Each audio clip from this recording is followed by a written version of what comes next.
What's up, guys? Sadaki here again with another round of advice in the form of battle, like I promised, and I will give you a battle. This is the Battle of Pride and Eagle. This is the story of Sadaki. Now, 4 or 5 years ago, some of you guys knew me back then, some of you guys didn't. Some of you guys are still with me from back then till now, and have, lived those days, lived the days between then and now, and live now with Sadaki. And Pride and Eagle was, back in those days, oh my goodness, Pride and Eagle was a way of life. It was the lifestyle. It was the thought, the logic, the embodiment of action itself, of lack of thought. It was absolutely just everywhere and anywhere, at all times of day and night, no matter what the situation. Could never be wrong. Always have to point a finger somewhere else, or somebody had to end up under the bus, and it was never me. It was always something else, or a technicality like, well, actually, technically, if you think about it, etc., etc., etc. It was always that kind of thought and mentality that became who I was back in those days, became what I was.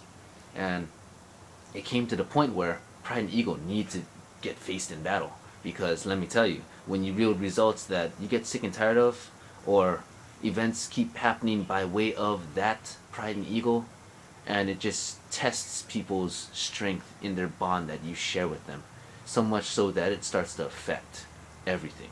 It starts to affect the way you are at work, your interactions with other people, whether it's at work or at home, whether it's with friends, whether it's out, whether it's in general. It overlapped everything, that pride and ego factor.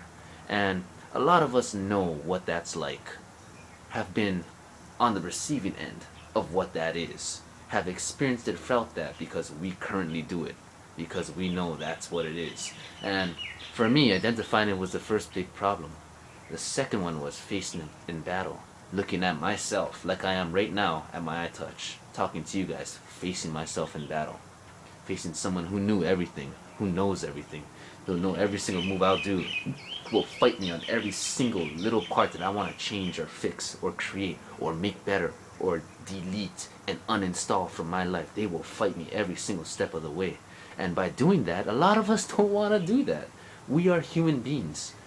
We don't like to work hard. And those who do work hard, they gain results. Those are the people that put the time and effort and the energy into it and will yield and see results that they want.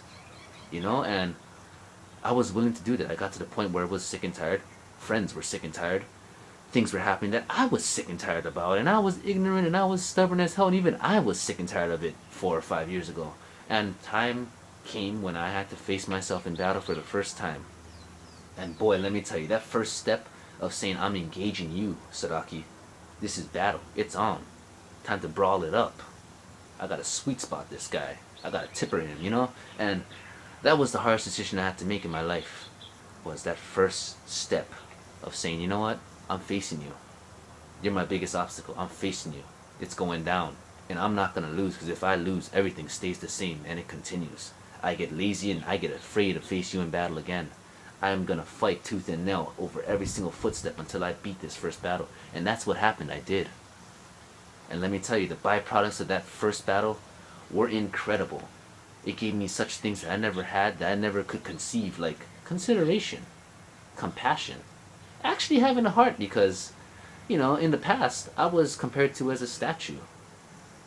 I was called king of lies. I was called a lot of things that back then I was prideful about. That, oh yeah, I'm the king of lies, I can look at you right in the face and lie to you and keep a straight face and you wouldn't know. It's stuff like that it creates a track record, and that's things that people will reference and look back to when they see your face, when they're talking story with you, when they're deciding whether or not, oh, this guy wants to be my friend, I don't know if I should be friends with him, let me look back at the track record, let me look back at our experiences together, and let me see if it's worthwhile. They look back at the track record. That's what we all do. We look back at the track record.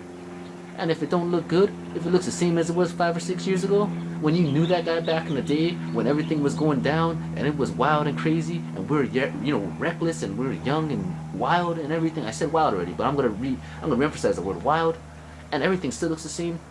You're probably not gonna want to go, right? I don't blame you. I wouldn't go either. It's not worth it. So we need to ask ourselves, that question. If we put in that hard work, if we take that first step and acknowledge what we gotta get squared away and done, is it worth it? And I'm here to tell you, that first battle, Pride and Ego, with myself, that was a long battle. That lasted quite a few years. That lasted like a year or two, every single day. From when I woke up to when I went to sleep, every single conversation, every single action, every single thing I did or didn't do. And it was a slow and very painful battle with myself.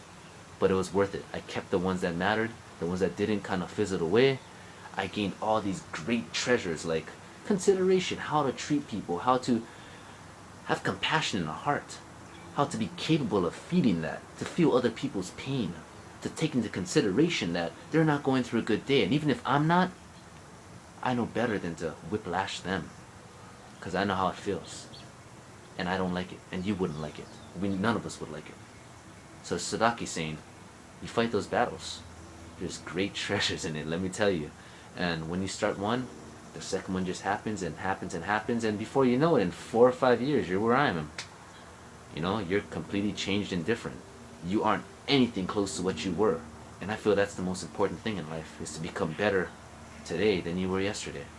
So it's Sadaki saying, I believe in you, fight hard, don't quit, it's victory or death. Stay funky brass monkeys, stay chill kimosabis, and I'll see you guys when I see you guys.